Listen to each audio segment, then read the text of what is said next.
When my parents picked my brother's tournament over my award, I cut contact. 13 months later, Forbes published my face. They finally Googled me. The invitation arrived in a cream-colored envelope with gold embossing. You are cordially invited to the National Innovation Award ceremony to recognize this year's Young Innovator Award winners. My name appeared on the third line below. Recipient Ryan Carter, Software Innovation category. I had won out of 250 candidates nationwide. 28 years old. My facial recognition accessibility program for visually challenged users has been named one of the year's greatest breakthroughs. The ceremony took place on December 12th at the Kennedy Center in Washington, D.C., and was black tie.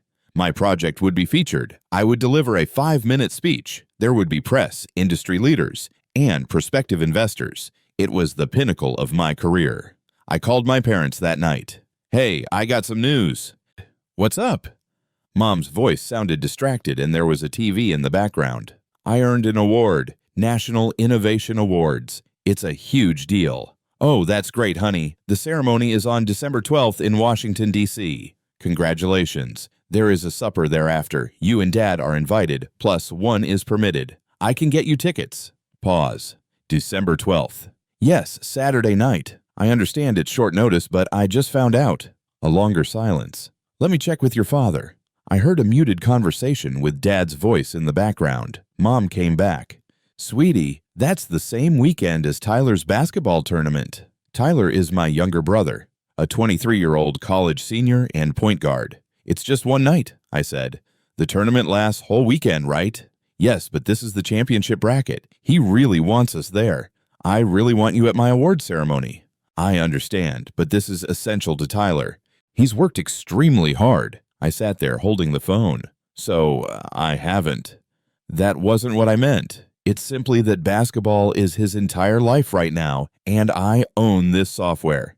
Can't you record your speech? Send us a video?" I closed my eyes. "Mom, this is a national award. I am being honored at the Kennedy Center." "I realize that, but Tyler's tournament is more important." "You got it. Don't be like that. I'm not like anything. I'm simply understanding the priorities. We'll attempt to make it if the game schedule allows." "Don't worry, Mom." I hung up. I was sitting in the studio of my Arlington flat, small and cheap. Every penny went into my startup. I looked over the invitation again, noting the gold embossing and my name.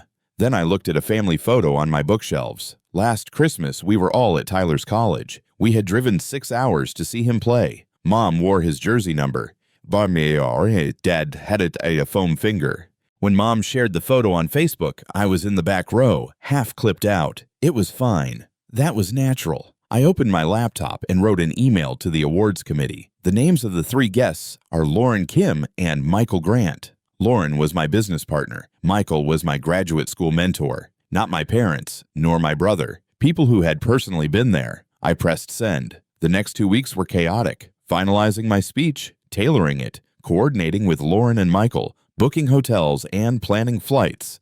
My phone remained quiet. Mom did not follow up with me. No call from Dad. Tyler sent an SMS 2 days before the event. "I heard you won something." "Congratulations, bro." Just that. No inquiries, no details, just enough to indicate that he had acknowledged it. I did not respond. On December 11th, I flew to Washington, D.C. We met Lauren and Michael at the hotel. "Are your parents coming tomorrow?" Lauren inquired over supper. "Nah." "Oh, a work thing." "Brother's basketball tournament?" She set down her fork. "You're joking." "Nope." Michael, who had known me for 5 years, simply shook his head. "That's incredibly messed up." "It's fine." "It's not fine," Lauren told me. "It's tremendous. This is your moment." "I understand. That is why you two are here." We ate silently for a minute. Michael raised his glass. "To Ryan, who built something extraordinary, with or without family support." We clinked our glasses. That night, I could not sleep. I kept checking my phone. Part of me hoped Mom would text, saying they had changed their minds, that they would drive through the night, and that I was important enough. Nothing. December 12th at 5:00 p.m. I was wearing my tuxedo. Lauren wore a black dress. Michael wore a suit that really fit for once. We entered the Kennedy Center, where there was a red carpet and cameras, as well as other awardees and their families. I witnessed a woman about my mother's age crying while her daughter posed. I saw a parent tighten his son's bow tie. I saw siblings hugging and friends cheering. I saw everyone there with someone. "Are you okay?" Lauren whispered. "Yeah." My category was third, software innovation. They showed a film on my study in which blind users discussed how facial recognition helped them identify family members, navigate social situations, and feel less isolated. Then my name, Ryan Carter. I walked onto the stage, shook hands with the presenter, and got the Crystal Award. It was weighty and substantial. I looked out at the audience, which included hundreds of people, industry leaders, the press, and families. Lauren and Michael stood 4 rows back and applauded. Not my parents, but those who believed in me when it counted. I gave a 5-minute speech about accessibility, technology's responsibility to serve everyone, and the users who motivated me. Received a standing ovation, walked off stage, held the prize, smiled for photos, and felt absolutely hollow. The subsequent dinner was placed in a downtown ballroom. Open bar, networking, and everyone discussing their innovations, businesses, and futures. I stood at the bar drinking my second whiskey and watching everyone else celebrate with their families. My phone vibrated. Mom sent a text. "How did it go?" I stared at the message. 4 words sent 5 hours after the ceremony had concluded. There was no "wish we were there" or "we're proud of you," just 4 words that felt like an obligation. I did not respond. Another buzz, this one from Tyler. "We've won. Championship, baby. Basketball trophy." Photo is attached. The team trophy, mom and dad in the backdrop, and enormous smiles. Dad wrapped his arm around Tyler, and mom cried joyous tears. The precise comfort they couldn't provide me. I put away my phone. Lauren found me and said, "Stop hiding.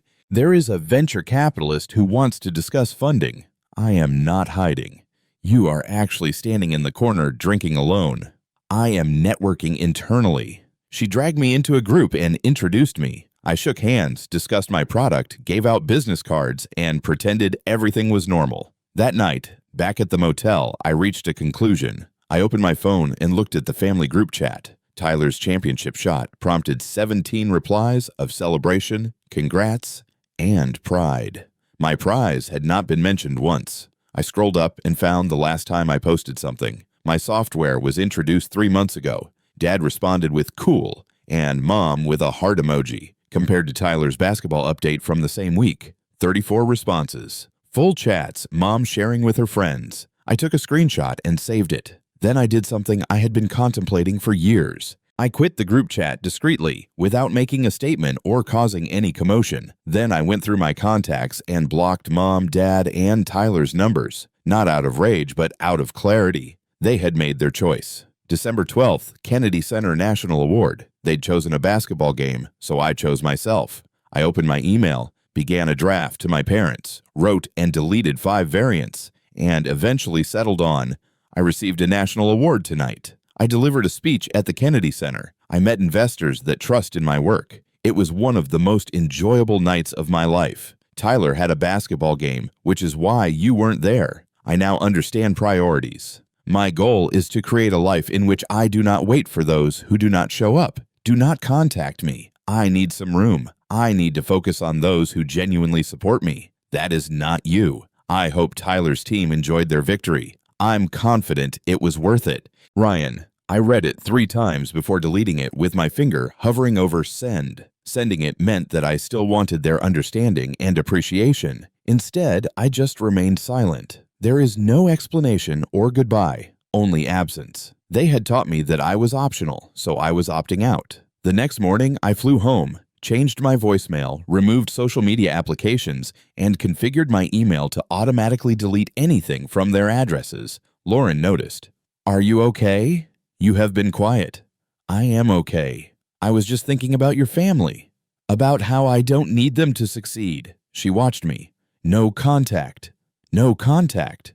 For how long?" "Until they've earned it back. If they ever do."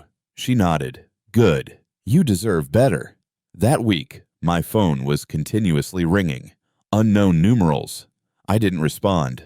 The voicemails piled up. "Mom, Honey, you've left the family chat. Did you mean it? Call me back. And Dad, your mother is worried. You are being childish. Call us. Tyler, dude, what's up? Why have you blocked me? I deleted them all without hearing the end. Christmas arrived. No gifts from me arrived at their home. I spent it with Lauren and her family. Her parents inquired about mine. I said we weren't in touch. They did not push. New Year's. I established a goal to make Forbes 30 under 30 list. Not for them, for me. I worked 18-hour days, scaled my program, closed funding rounds, hired a team, and created something irrefutable. And for a year, my family was only a memory. I stopped checking. No calls, texts, or drops. Just stillness. The type that enables you to hear yourself clearly for the first time.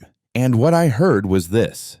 I'd been waiting my entire life for them to congratulate me in the same way they did Tyler, but the celebration never came.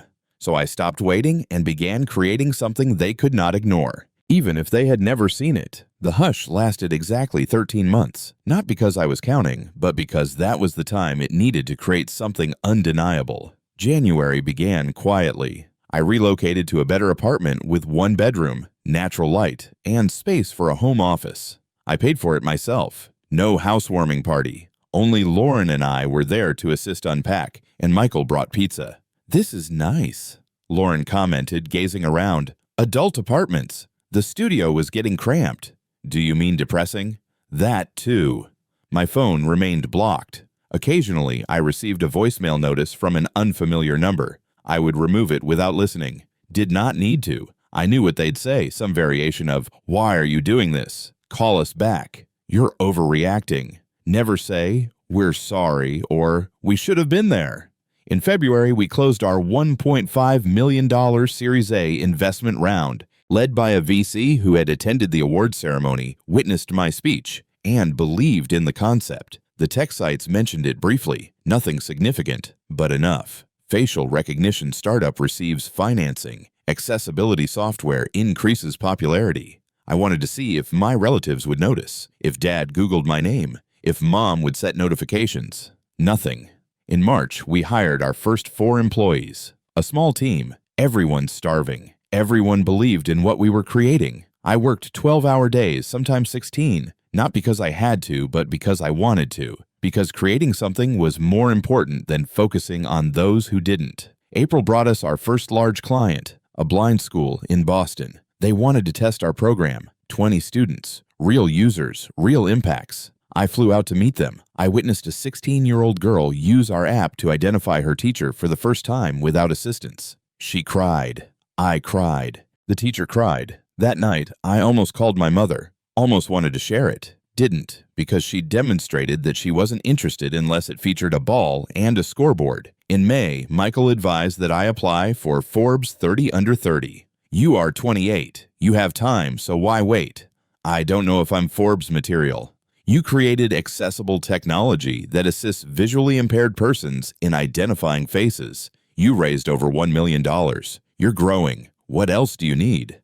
A famous last name. He laughed. Please apply.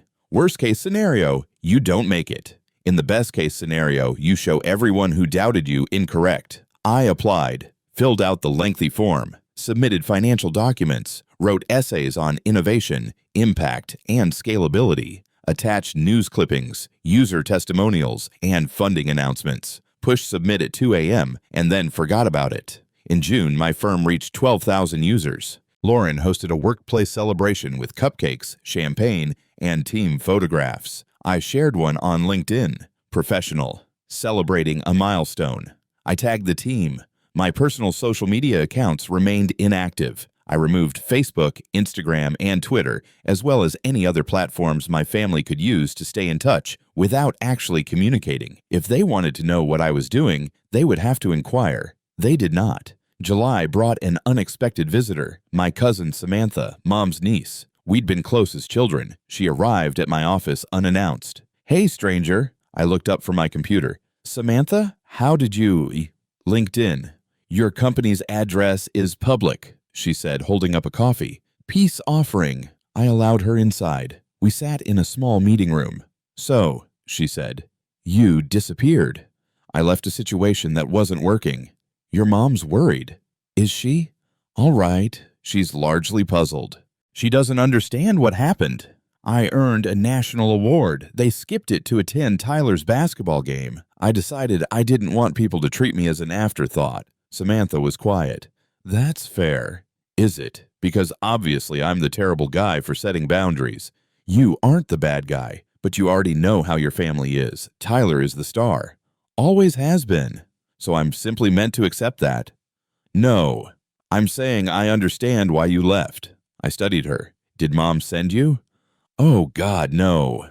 She is unaware that I am here. I arrived after seeing your fundraising announcement. $1.5 million is a large sum.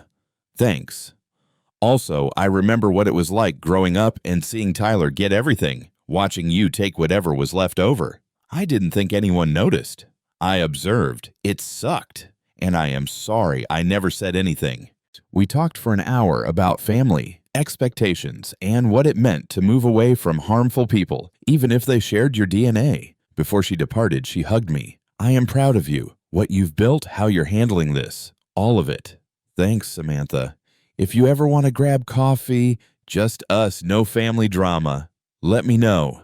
I will. She departed, and for the first time since the Kennedy Center, I felt as if someone in my family had seen me. In August, we extended to 3 more cities, formed connections with accessibility organizations, and hired 2 more developers. Revenue was increasing. Press coverage was increasing. The company was becoming a reality. In September, I received an email, subject Forbes 30 under 30. Congratulations. My hand shook when I opened it. Dear Ryan Carter, congratulations. You have been chosen for the Forbes 30 under 30 in the corporate technology category. You are one of 500 people chosen from over 18,000 nominations in all categories.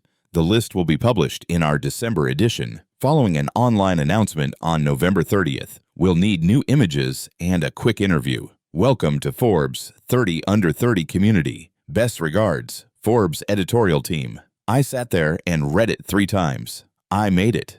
Forbes 30 under 30. At 28, I called Lauren. I'm in. In what? Forbes. She actually yelled, "Oh my God, oh my God." Michael was next. He cried. I knew it. I knew you would.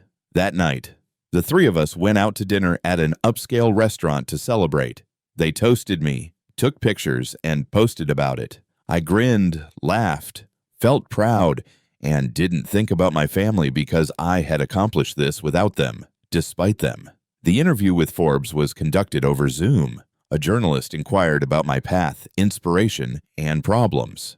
Any family support? She inquired. My business partner and my mentor. They've been there since the beginning. What about parents? Siblings? We're not in contact. Oh, can I ask why?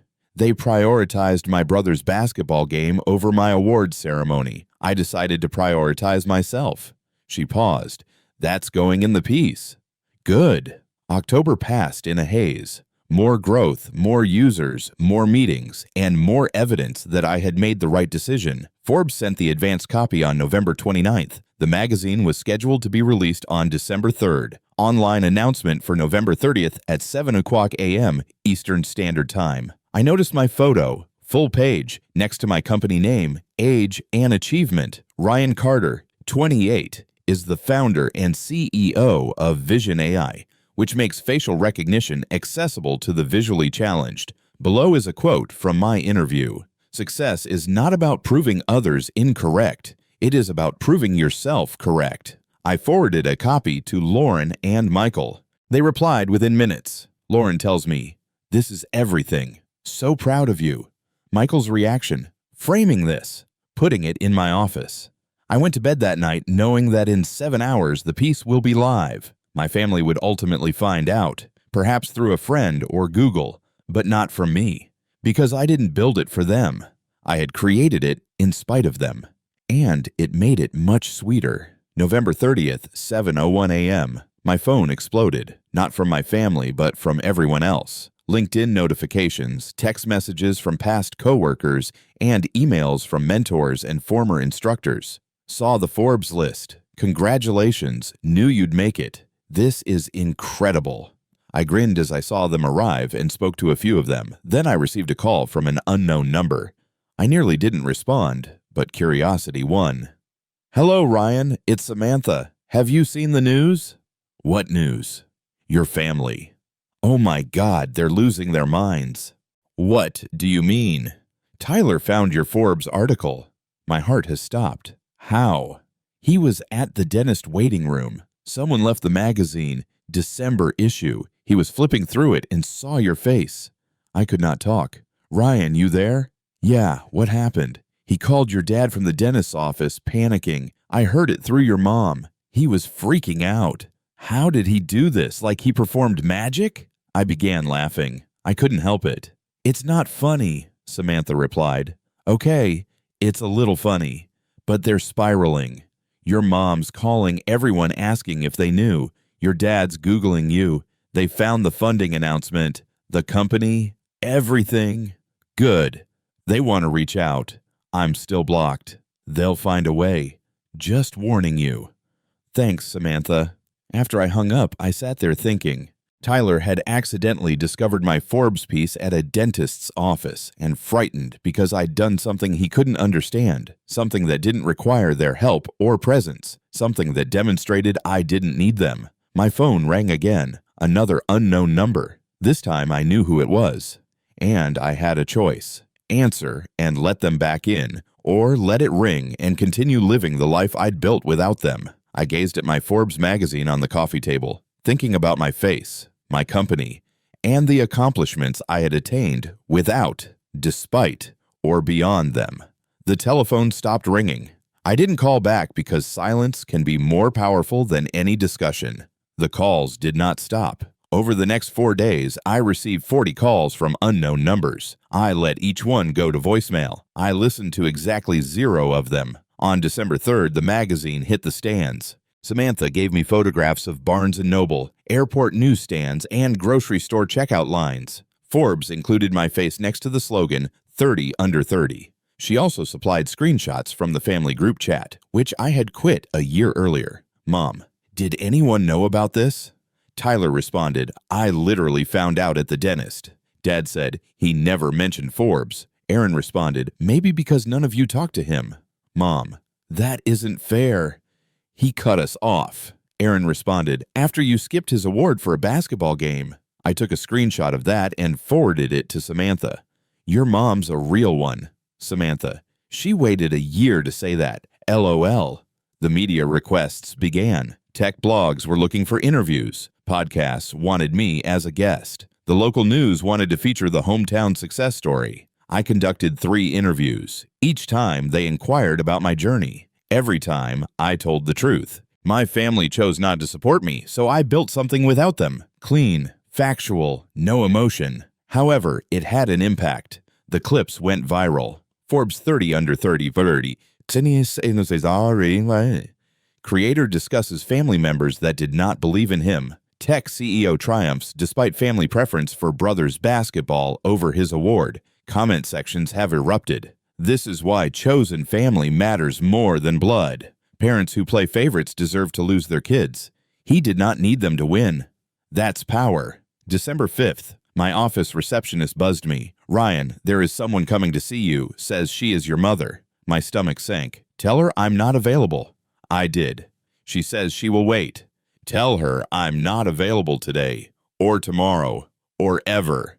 Pause. "Okay, I'll let her know." 10 minutes later, Lauren knocked on my door. "Your mom's still in the lobby." "I know." "What would you like to do?" "Nothing. She will leave eventually." She brought a casserole. I nearly laughed. A casserole in a Pyrex dish. She told Jen at reception, "It's your favorite." "It isn't." Lauren sat down. "Would you like to chat to her?" "No." "Are you sure?" "Completely." She had 13 months to reach out, apologize, and admit her actions. She waited till I was in Forbes. That's fair. My mother stayed in the lobby for 3 hours. Lauren eventually went down and told her I was not coming out. She left the casserole with a letter. Lauren brought both into my office. I threw away the dish unopened, read the note. "Ryan, I understand you're unhappy, but this has gone on long enough. We are family. The family works through things. Call me. We need to talk. Love you, Mom. I showed it to Lauren. Do you notice anything missing? She read it. No apology. Exactly. Just you're unhappy, as if I were being crazy. And we need to chat, as if I owed her a conversation. I crumpled the paper and threw it away alongside the dish. December 5th. Dad took a different approach. He showed up to my gym at 5:30 a.m. We waited in the parking lot. When I pulled in, I spotted him sitting in his car, drinking coffee. I parked 3 spaces away, got out. He did too. Ryan, please. Just 10 minutes. I placed my gym bag over my shoulder. No, I'm your father. And I am your son, the one you left at the Kennedy Center. We did not forget. We played a basketball game. I understand. You made your decision. It wasn't like that. So what was it like, Dad? He struggled. Tyler needed us, but you didn't. You're always so independent. You never seemed to need us. I paused and turned to face him fully. I earned a national award. I told you about it. I asked you to come. You mentioned possibly if Tyler's playing schedule allowed. That isn't independence. That's your decision. We were going to come to the next one. There's no next one. That was my moment. And you were not there. We're sorry. Are you? Are you sorry I didn't tell you I made Forbes? He looked down. Both. At least you're honest. I began strolling toward the gymnasium. Wait, your mother misses you. She misses the version of me that didn't require effort. That's not fair. I turned back. Do you know what isn't fair? Tyler received a championship party, a team meal, social media posts, and teary, pleased parents. I got, how did it go? 5 hours after the ceremony, via text. That is not fair. We didn't know how important it was to you. Because you did not inquire. You assumed. You constantly assume I am fine, that I do not require attention, and that I am low maintenance. But you know what? I am no longer your low-maintenance son. I'm one of Forbes 30 under 30. And I did it without you. His face wrinkled. Can we please just talk? We're discussing. And I'm finished. And I walked in. I didn't look back. Tyler did his best that night. Arrived at my apartment, managed to get past the building door, and knocked till I responded. Come on, dude. This is insane. What do you want, Tyler? I want my brother back. Do you want your brother back? Where was my brother when I received the national award? Oh, right. I am shooting free throws. That is not fair. I had a championship game. And I had the most significant moment of my career. Which one mattered most? They're both important. So why did Mom and Dad chose yours? He did not have a response. Exactly. I started closing the door. Wait, I've read the Forbes piece. The interview. You mentioned that we were not in communication. You told the entire world. I told the truth. It makes us look bad. You look how you acted. I didn't know it meant that much to you. You never asked. You never pondered why I stopped speaking to you. You simply assumed I was being dramatic. I tried to call once, 3 days after you blocked me. Make one call. There is no follow-up. Tyler, that is not trying. That's checking a box. He passed his hand through his hair. I don't know what you want from me. I do not want anything from you. That is the point. I wanted you there a year ago. Now I'm fine. Is that it? Are we simply no longer brothers? We were not brothers when it counted. Why pretend now? I closed and locked the door, then heard him remain there for a minute before walking away. My phone vibrated. Samantha sent a text. I heard Tyler tried to see you. You okay? Me? Yeah. I'm just tired of explaining obvious things. Samantha. For what it's worth, half of the family believes you're correct. They're simply frightened to say it. Me. That is nice, but I don't need their approval anymore. Samantha. I understand. That is why I am proud of you. December 10th. The Forbes Gala invitation has arrived. You are cordially invited to the Forbes 30 Under 30 Summit and Gala in Boston, Massachusetts from January 22nd to 25th. 4 days of panels, networking, and a celebratory dinner, plus one is permitted. I invited Lauren and Michael. No question. That night, I wrote on LinkedIn professional, clean, and pleased to be chosen a Forbes 30 Under 30. Thank you to my teammates, investors, and everyone who believed in Vision AI's objective. I look forward to the summit in January. No mention of family, no mention of the journey, just facts. Colleagues, industry executives, and past professors all expressed their congratulations, and then, buried among the comments, one from my mother. "I'm really proud of you, Ryan. Always have been." I stared at that remark. Always has been. Always. I checked her profile and saw she had never commented on any of my previous posts, not my funding announcement, my company milestones, or anything else. But now, a public statement on the most visible accomplishment. Not because she was proud, but because she wanted others to see her as proud. I erased her comment. I blocked her on LinkedIn. Lauren called, "Did you see your mother's comment?" I deleted it. Good. That was a hell of a performance, right? Always has been. Was that at the Kennedy Center? Nowhere, because it's nonsense. We spoke for an hour about family, limits, and the summit. "Are you ready for Boston?" she inquired. "We're more than ready. This time people will actually show up." Damn right. December passed into January. The calls from unknown numbers slowed and finally ceased. My family recognized I wasn't coming back, that Forbes wasn't a fluke, and that I'd created something substantial. And they missed everything, not just the Forbes announcement, but the entire journey. Those late nights, the failures, small wins, the biggest ones.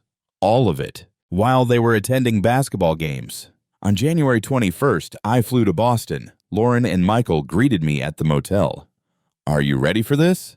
Michael asked. I looked at the Forbes Summit banner in the lobby, and my name was on the participant list. "Yeah, I am ready."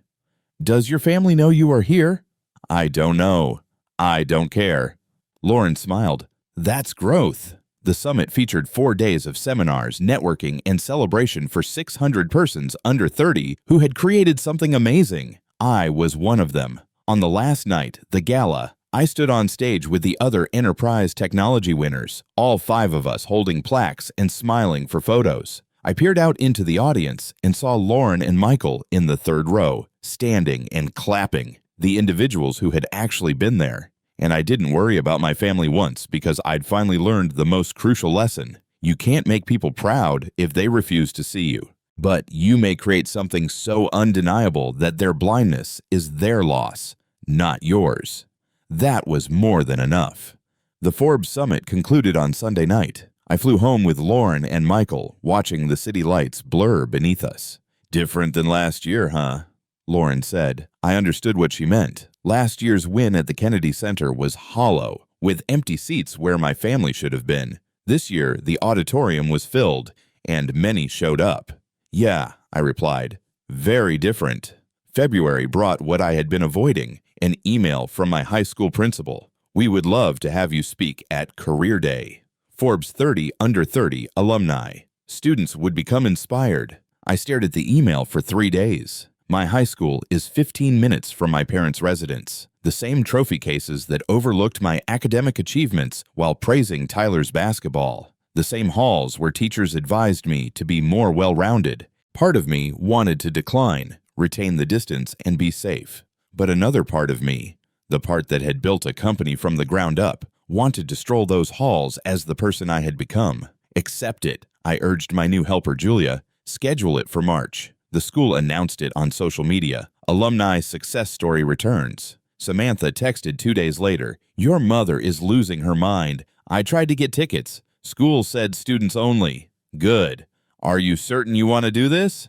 "I am sure. I am done hiding." March 12th was frigid. I drove to school in my second-hand Tesla. I parked in visitor parking where I had previously put my beat-up Honda a decade earlier. The facility appeared smaller and older, but the gym where I had spent 5 years watching Tyler remained vast. The principal and I met in the lobby. "Ryan, it's great to have you back." And the same guy who earlier suggested I join student government to improve my college applications rather than compete in coding competitions. We walked to the auditorium. "Full house," he announced. "There are 350 students." Some alumni requested to attend. I hope that's okay. Alumni represented possible family. That's fine. The doors opened. 350 teenagers and teachers lined the walls, with standing room only in the back. Samantha, my old English teacher, and 3 rows behind them, Mom, Dad, and Tyler. They'd found a way inside. Of course they did. I walked to the podium and stared out at 3 empty faces, including 3 in the back who had never looked at me more intensely. My first slide was not my corporate logo, a photo of me at the age of 16, skinny, awkward, and alone at the cafe with his laptop. This was me, I admitted. I'm in my junior year and working on my first application. It crashed a lot, but I was proud of it. Some students laughed. I showed it to the teacher. He agreed it was interesting, then asked if I had considered basketball instead. Uncomfortable laughing. Next slide. Kennedy Center invitation. 6 years later, I received a national prize. Kennedy Center, Black Tie Press. My most significant professional achievement. Next slide. The auditorium seats are empty. My relatives did not arrive. Basketball game. Silence. Complete silence. I'm not saying this to get pity. I'm telling this because I learned something that night. You can't base your dreams on someone else's approval. I glanced directly at my parents, at Tyler. Some individuals will never honor you the way you deserve. That is okay. Their lack of vision does not define your success. Your work does. I guided them through Vision AI, explaining the users and funding. Forbes' success does not repair damaged relationships. It does not cause those who have previously disregarded you to suddenly notice you. It merely proves that you didn't need them in the first place. Final slide. Forbes 30. Under 30 logo. So if someone urges you to be practical, dismiss them. Celebrate even if no one acknowledges your accomplishment, because you'll ultimately stop needing their attention. You will have your own. Questions arose. I spent 25 minutes answering questions about code, startups, and failure. Not a single query regarding my family. However, Mom later discovered me in the library reception area. Can we please talk? She appeared tiny, older, tired. I'm working, I explained. Students have questions. After 5 minutes, her voice crackled. Parking lot. In 5 minutes. When I'm done here. I stayed for 25 minutes, answering every student's question, handing out business cards, and then walking to the parking lot. All 3 were waiting beside my Tesla. Nice car, Dad remarked. Bought it myself. We're not here to fight, Mom replied hastily. We just want to talk. I checked my watch. 2 minutes. We were mistaken about the Kennedy Center. Almost anything. Okay. Is that it? Mom, what do you want? You were wrong. Great, nothing changes. We want to fix this, Dad explained. What has to be fixed? 13 months of silence? You can't change that? It happened. Tyler stepped forward. You are my brother. That must count for something. It mattered when I needed you. Doesn't matter now. So we don't have a chance? Mom's voice cracked. I looked at her and saw the same person who had texted, "How did it go?" 5 hours after my ceremony, who has remarked always proud on LinkedIn after years of silence. I don't need you anymore, I stated gently. For 13 months, I created something spectacular, without you, despite you, and I was pleased. We're your family, Dad explained. No, you are folks I am related to. The family shows up. We failed you, Mom explained. Doesn't that mean something? So we're admitting it? This indicates you can live with yourself. This doesn't mean I have to let you back in. What do we need to do? Mom grasped my arm. Tell me. I will do anything. I examined her hand and then her face. You can't do anything because the person who needed you to show up no longer exists. I am not waiting for your approval. I'm one of Forbes 30 under 30. I created a life that did not include you. I got into my car and started the engine. Mom stood there crying. Dad's hand on her shoulder. Tyler looked lost. I didn't feel anything. Not satisfied, not vengeance, not sad. Only one thing remains. Closure. I drove away. I didn't look back. That night, Lauren called. So, how was it? Good. Productive. Has your family arrived? Yeah, and I told them the truth. I don't need them anymore. How are you feeling? Light, I said. I feel light. That's good. Yeah, very good. 2 months later, Tyler sent me an email. Subject, no response required. I nearly erased it, but curiosity won. Ryan, I'm not attempting to contact you. I'm only respecting your boundaries. But I started therapy to figure out why I took you for granted, why I never questioned mom and dad's priorities for me. I was selfish. I knew you were brilliant. I knew mom and dad regarded you like an afterthought, so I did nothing since it benefited me. Your Kennedy Center Award. I remember thinking, he'll understand. It is the championship. I hadn't even considered going to both. I am not asking for forgiveness. I simply wanted to let you know that I finally understand what they, and we all done. You created something amazing, not just your company, but yourself. And we missed it because we didn't look. I apologize. Sincerely, very sorry. Tyler. I reread it 3 times. I saved it in a folder called Closure. It was exactly what I wanted to hear a year ago. But now it simply felt like confirmation. I was correct. They were wrong.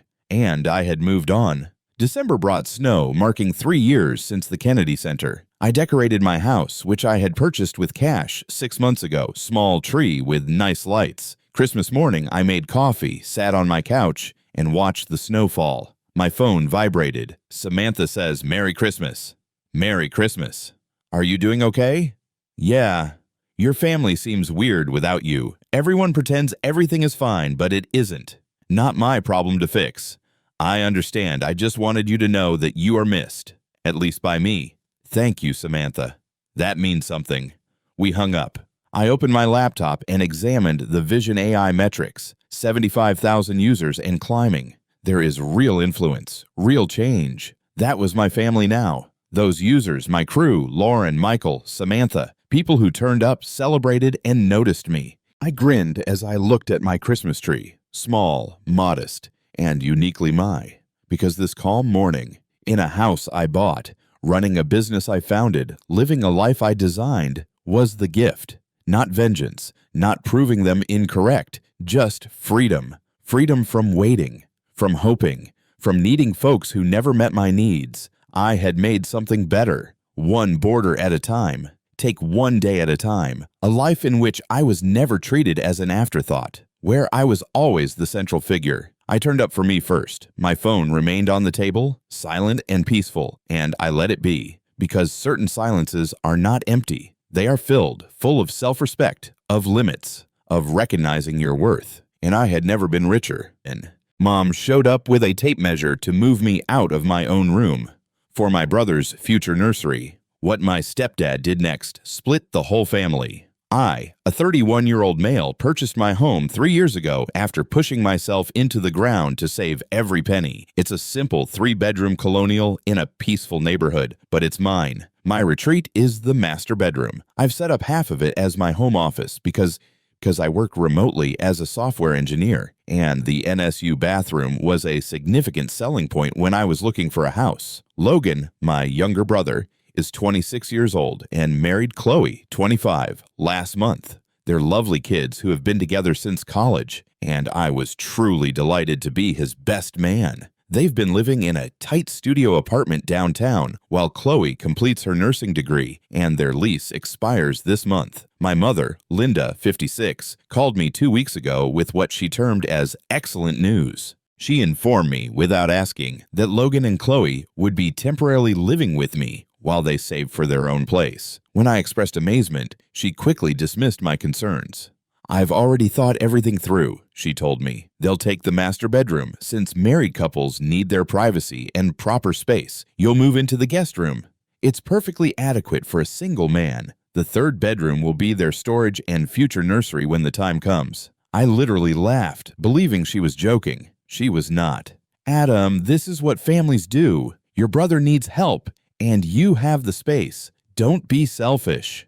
I tried to emphasize that the master bedroom was not just where I slept. It was also my office, where I spent 9 to 11 hours each day. My system, which includes multiple monitors, a standing desk, and equipment, cannot fit in the guest room with a bed. You can work from the kitchen table like everyone else who works from home, she told me. Logan and Chloe need that space more than you need a fancy office setup. The conversation degenerated from there. I said that I pay the mortgage, insurance, and property taxes, everything. This was not about selfishness. It was about showing fundamental respect for my space and life. Her response was to mention my deceased father. Your father would be ashamed of how you're acting. He always put family first. When he was alive, he would never have let your brother struggle while you lived in luxury. That smacked like a blow in the gut. Logan was only 11 years old when my father died, and I was 17. Mom had sometimes weaponized his memories throughout the years, but this one felt especially nasty. Dad encouraged me to work hard, save money, and take pride in ownership. He would have understood why this scenario was bothering me.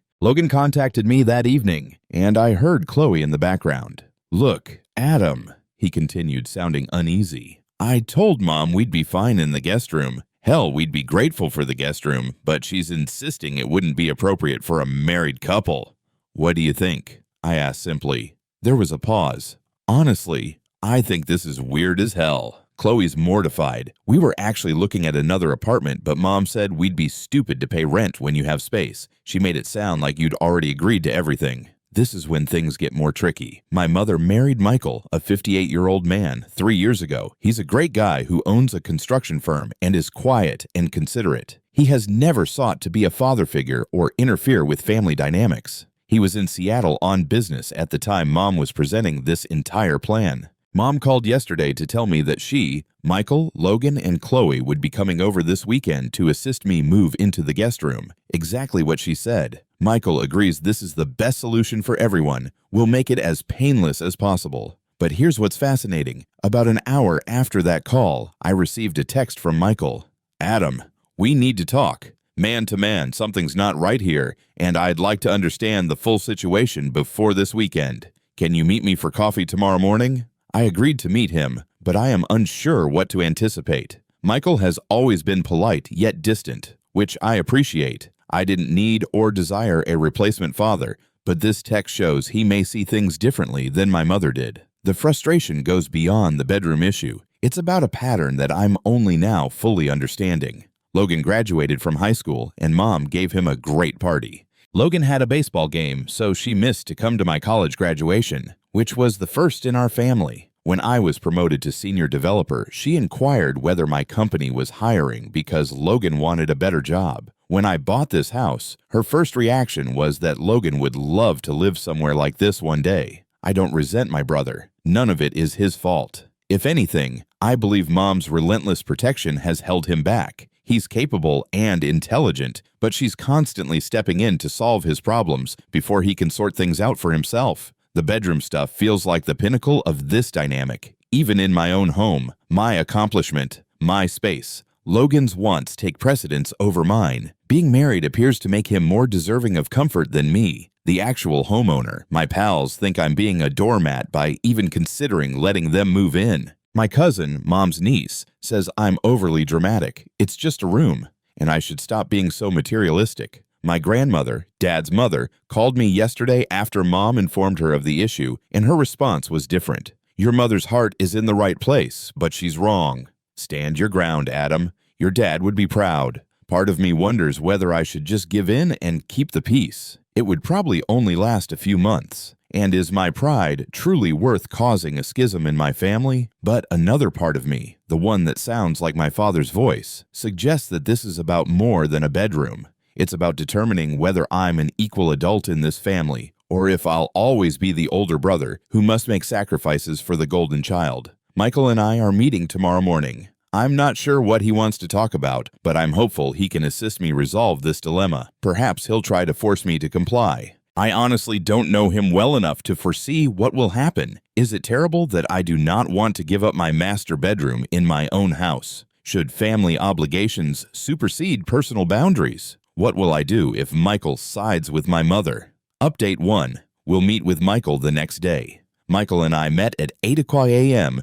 in a tiny cafe downtown. He was already there when I arrived, seated in a corner booth with 2 coffees ordered. He stood when he saw me, as my father used to do as a sign of respect, and shook my hand firmly. "Adam, thanks for meeting me," he said. "Before we discuss anything else, I need you to know that I had no idea about any of this until yesterday afternoon when I got back from Seattle. Your mother told me we were helping you move some furniture this weekend, but when I asked for details, the story didn't add up. He took out his phone and showed me texts from my mother. They portrayed an entirely different picture, that I had offered to assist Logan and Chloe, that I felt bad about having a large house while they struggled, and that I had offered the master bedroom because I wanted to do right by family. Now, Michael said, leaning back, I've only known you for 3 years, but you've never struck me as the martyring type. You're generous, yes, but not foolish, so I'm asking you directly, what actually happened? I told him everything. The unexpected phone call, the demands, and the guilt trip about my father. Michael listened attentively, occasionally nodding or frowning. When I finished, he was silent for a long time. Your mother means well, he replied, but she has a blind spot when it comes to Logan. I noticed it during our first year of marriage, but didn't feel it was my place to intervene. Now I realize staying silent was a mistake. He told me about observations he'd made, such as how Mom would interrupt my accomplishments to discuss Logan's potential, how she'd make excuses for Logan's mistakes while holding me to impossible standards, and how she'd always frame things as if I had advantages over Logan, despite the fact that I'm only 5 years older. When she told me about this bedroom situation, Michael went on, she made it sound like it was all arranged. Everyone was happy, but last night, I talked to Logan separately. Kid's embarrassed as hell. He never asked for the master bedroom, doesn't want it, and feels like your mother is treating him like a child. This surprised me. Logan told you that? More or less, said the man. And I quote, Michael, I'm 26 years old, married, and have a job. I don't need my mom fighting battles. I didn't ask her to fight. Chloe apparently wanted to get a different apartment specifically to avoid the situation, but your mother guilt-tripped them about wasting money. Michael ordered us breakfast and then went on. Adam, I'm going to tell you something. I grew up with 3 brothers. My stepfather treated his biological sons like princes while I was lucky to get hand-me-downs. I swore if I ever became a step-parent, I'd never let that dynamic happen. Equal treatment, equal respect. I appreciate that. But let me finish, he responded forcefully yet politely. I've failed in that promise. By staying silent while your mother favors Logan, I've been complicit. That stops now. Your father isn't here to stand up for you. And while I'd never try to replace him, someone needs to have your back. Consider me that someone. He devised a scheme. We'd go to my place together. He'd already invited Mom, Logan, and Chloe to join us there. He would back me in setting any boundaries I chose, but he advised me to be firm and also generous. They could stay, but only in the guest room, paying a fair amount of the utilities on a certain time frame. Your mother will push back, he warned. She'll cry, she'll guilt trip, she'll invoke your father again. Don't engage with the emotional manipulation. State your boundaries and hold them. I'll handle Linda if needed. We drove to my house individually. When we arrived, Mom was already there with Logan and Chloe. She had let herself in with her key and was measuring the guest room with a tape measure. Oh, good, you're here, she remarked joyfully. Adam, I think your desk can fit in here if we angle it. Linda, Michael interrupted. We need to have a family discussion. In the living room. Everyone. When we were all seated, Michael took over. There's been a misunderstanding about the living arrangements. Adam, would you please clarify what you're willing to offer? I took a deep breath. Logan and Chloe, you're welcome to stay here for up to 4 months while you save for a house. You can have the guest room, share the main bathroom, and use the kitchen and common areas. I'll need $450 a month to cover the increase in utilities and incidentals. The master bedroom and my office setup stay as they are. Mom instantly began to complain. That's ridiculous. You're going to charge your brother rent and stuff them in that tiny room? It's not rent, Mom. It's utilities. And the guest room is larger than their current apartment. But married couples need... Linda, Michael said forcefully. Adam owns this house. He pays the mortgage. He's offering to help, and his terms are more than fair. This discussion is over. Mom looked at him in disbelief. You're taking his side? I'm taking the side of what's right, Michael said calmly. Adam isn't obligated to house anyone. The fact that he's willing to help at all should be appreciated, not criticized. Logan eventually spoke up. Mom, stop, please. Adam's offer is generous, and we're grateful. The guest room is fine, more than fine, Chloe explained. Mrs. Linda, we appreciate you looking out for us, but this is between Adam and us. We're adults, and we can handle our own arrangements. Mom's face showed a range of emotions, including amazement, hurt, rage, and shame. "I'm just trying to help," she replied gently. "Your help isn't helpful when it comes at Adam's expense," Michael replied kindly but firmly. "You've been doing this for years, Linda. It needs to stop."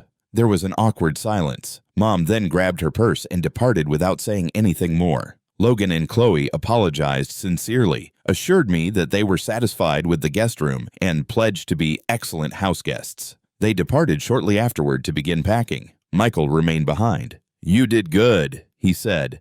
"That was harder than it needed to be because it should have been addressed years ago, but you handled it well." "Thanks for backing me up," I said. "I didn't expect that."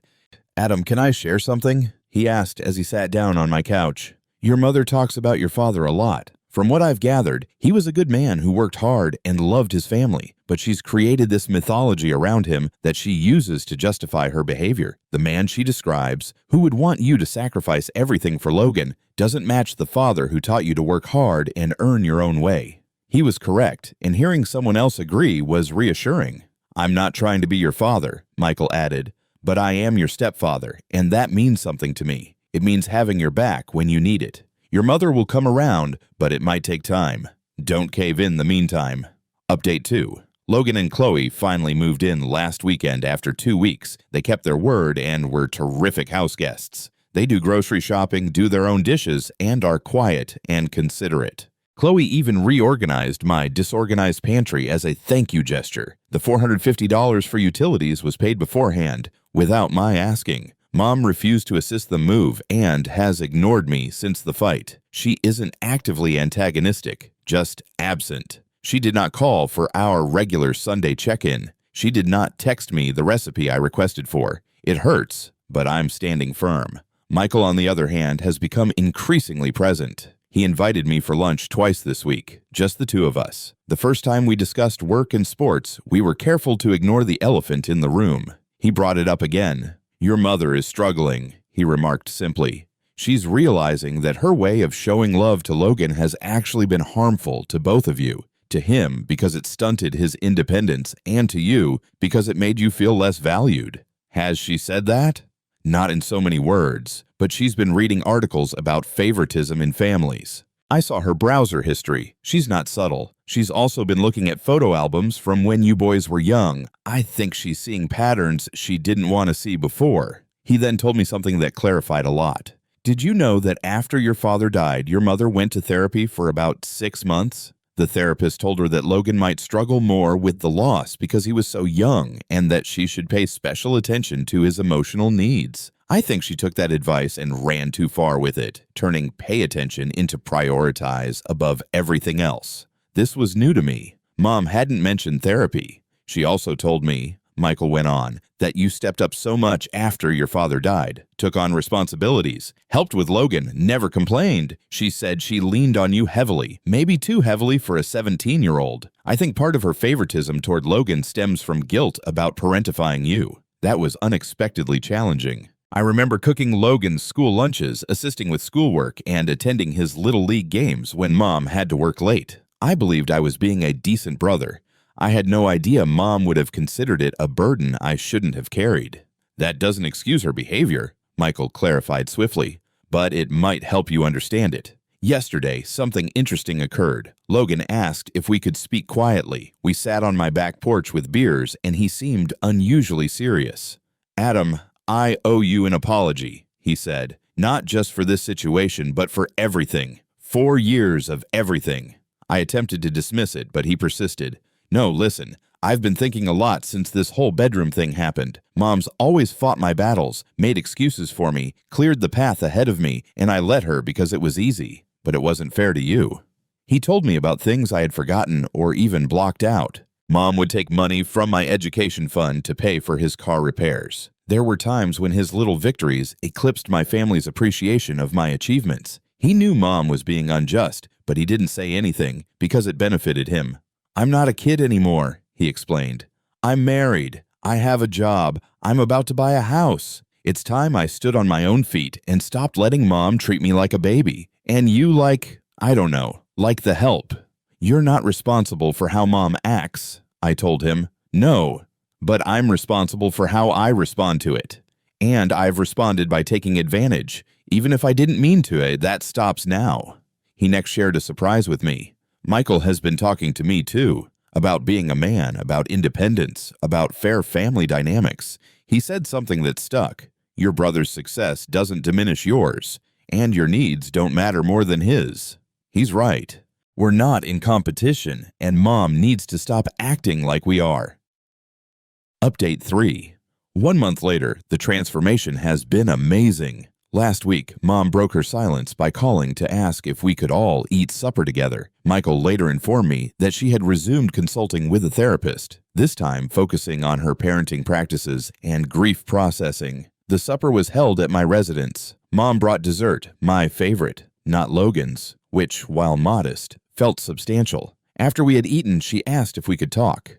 "I owe you both an apology," she said, glancing at Logan and me. "But especially you, Adam. I've been unfair to you for years, and I disguised it as love for your brother." She discussed Dad's loss, her concerns that Logan would grow up damaged without a father, and how I appeared so strong and capable that she forgot I was also hurting. "You became my partner in raising Logan," she told me with tears in her eyes. "That wasn't fair. You were a child who lost his father, not a replacement parent. And then I spent years compensating Logan for a loss that you experienced too, as if your pain mattered less because you were older." Logan spoke up. "Mom, you need to stop protecting me. It's actually made my life harder. I never learned to solve my own problems because you always jumped in. Adam had to figure everything out himself. And look where he is. Successful, independent, a homeowner. I'm just now learning skills he mastered years ago because he had to." Mom nodded and wiped her eyes. "The bedroom thing. God, I'm mortified, demanding you give up your room in your own house. What was I thinking?" "You were thinking what you've always thought," I said gently, "that Logan's needs come first. It's been the pattern so long you didn't even question it." Michael said, "Linda, you're a good mother who loves her sons, but love isn't only about giving one everything and expecting the other to sacrifice. It's about respecting both sons as individuals with equal value." Mom turned to me and asked, "Can you forgive me? Not just for the bedroom event, but for the entire situation." "I'm working on it," I admitted honestly. "It helps that you see it now, but Mom, this cannot be just words. Things need to change." Rather than utilizing her key, she appreciates my accomplishments without instantly shifting to Logan, and she no longer compares us or suggests I do more for him. She has kept her promise and now asks before visiting. Update 4. Logan and Chloe discovered their house 3 months later. They'll close in 4 weeks and move out by the end of the month. It's a cute starting home approximately 20 minutes away. Mom volunteered to help them decorate, but, and this is huge, she offered the same to me for my house, recognizing that I'd been living with bachelor decor for far too long. Over the last 3 months, Michael and I have built a genuine friendship. We go to baseball games together, he teaches me carpentry in his garage workshop, and we have open chats about life, work, and family. Last week, while working on a bookshelf project, he said something significant. "You know, Adam, I think I understand your father better now. Even though I've never met him, I see him in your work, methodical, cautious, and taking delight in doing things correctly. I see him in how you treat others with respect while expecting the same in return. Your mother kept him alive via stories, but you have kept him alive through your actions." "I miss him," I confessed, startling myself with vulnerability.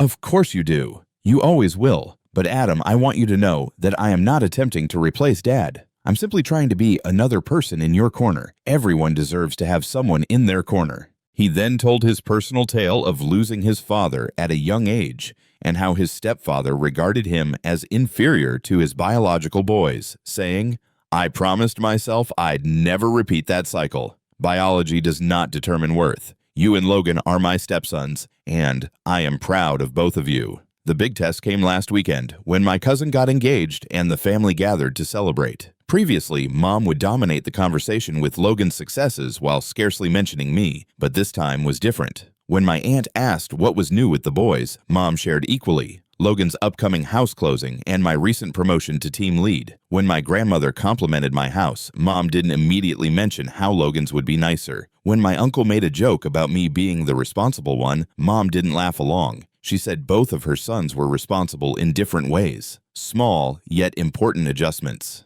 Final update. Logan and Chloe moved out 2 weeks ago after 4 months, and their housewarming party last night was lovely. Not because of the house, but because of what it symbolized. During the party, Logan grabbed me aside and said, "Adam, I need to thank you, not only for allowing us to stay with you, but for standing up to Mom. It caused all of us, including myself, to grow up. I'm 26, married, and about to buy a house, yet Mom was still treating me like I was a child in need of protection. Your boundaries have also set me free." Mom overheard and joined us. He's correct. I was holding both of you back. Logan by overprotecting him, and you by undervaluing yourself. I'm glad you forced the talk, even if it was difficult. The party was the first time I felt like an equal member of the family, rather than the responsible older brother who was expected to sacrifice and stay quiet. Mom proudly introduced me to her friends, talking about my career and my house without immediately shifting to Logan, and even pulled out her phone to show pictures of the home office setup she had once deemed unnecessary. But the most memorable moment came from Michael, who pulled me aside near the end of the evening. "Adam, I've been thinking about something," he began. "Father's Day is approaching. I realize it's undoubtedly a difficult day for you. It has been since you were 17. I am not your father, and I would never pretend to be, but I was wondering what we could do together that day. Not as father and son, but as family. Men who respect and support one another." I agreed, and we made preparations to go fishing, as Dad used to do with me. "Your father raised a good man," Michael murmured, clasping my shoulder, "and I see it every day. The way you handled the entire matter with strength and grace was a reflection of both his and your character. You adopted his teachings and made them your own. I've reclaimed my position in the family, not as the perpetual giver or the responsible one who needs nothing, but as an equal deserving of respect and consideration. My house is peaceful again, my office is set up exactly as I need it, and the guest room is back to being a guest room. Mom still slips into old patterns, but she stops herself. Last week, she started to tell me I should help Logan with his mortgage papers, then stopped mid-sentence. "No, that's not my place. Logan can ask you for aid if he needs it, and you can decline if you're too busy." Logan did ask, and I helped, not because Mom told me to or because I felt obligated, but because he was my brother and asked respectfully. That's the difference. The help comes from choice, not expectation or guilt. Michael has become an unexpected blessing in my life, not a father, but something else valuable, a mentor, a friend, and an advocate. He's shown me that family can grow and evolve, and that step relationships don't have to be awkward or distant. He chose to stand up for me when he could have stayed neutral, and that decision made all the difference. Last night, after the party, I was cleaning up my kitchen when I discovered a note Michael had left on my counter. "Adam, your father would be pleased of the man you have become. I know I am.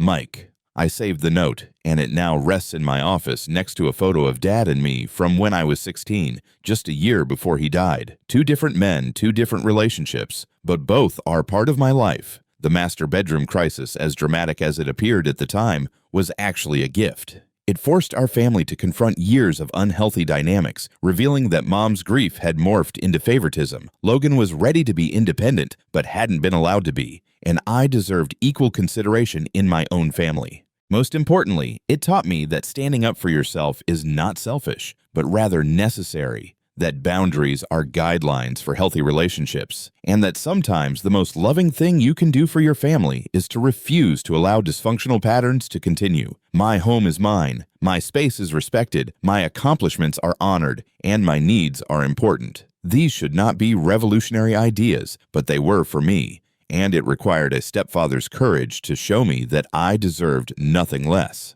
Mom was correct when she said that family helps family. However, true help does not imply that one person constantly makes sacrifices for another. Rather, it entails reciprocal respect, admiration, and support that flows in both directions. That is the family we are currently forming, and I am grateful for where we have arrived, despite the difficult journey we have taken. The master bedroom is still mine, but I've gained something far more valuable, a family that sees, respects, and values me as an equal, as well as a stepfather who stepped up and said, "This is wrong, and I won't let it continue."